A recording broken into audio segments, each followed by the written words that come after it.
Congressman Barry Loudermilk joins me now. Congressman, you were at the congressional FTX hearing on Tuesday.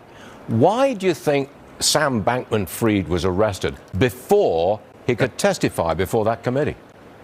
That's a very interesting question, Stuart. And I asked that question really the night before.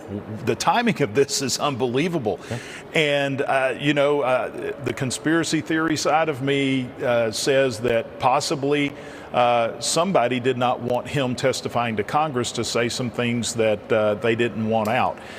And not to tie it directly, but one of the questions I have about regulation is they were in exchange. Exchanges are regulated by the Securities and Exchange Commission. Where was the SEC through all this?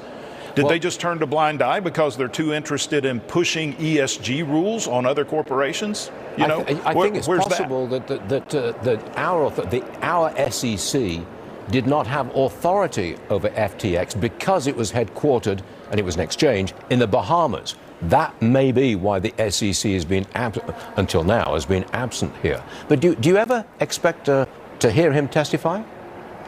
That I don't know. I am assuming that he has, we know he's lawyered up. His number of lawyers has probably expanded, and I'm sure they're telling them don't say anything to anyone. Yeah. We do need to talk to him because the last thing we want is a rush to regulation. Because what happens with the federal government here, if we rush to regulation, we don't put enough guardrails around the regulators. I mean, look at what's happening right now. Individuals in the United States are being subjected to their financial transactions, more than $600 aggregate throughout the year, being reported to the federal government. Why? Because they're afraid of money laundering, supposedly. It's really because the IRS wants to tax more and more people. But unless you put guardrails around the regulator, then it's going to end up the consumer is the one that's going to get hurt. We do need regulation, but we need to make sure it's the right regulation. You got it. Now, do we have any idea where all these billions went?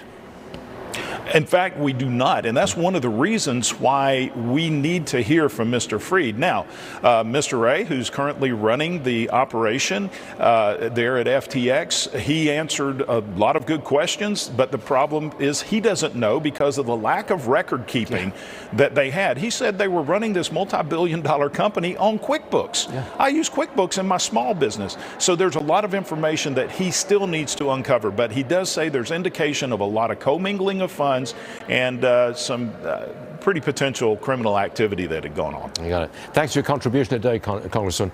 Great to hear from you, and keep pressing for us, please. Thank you very much. Thank you. Merry Christmas. Merry Christmas, sir. Thank you.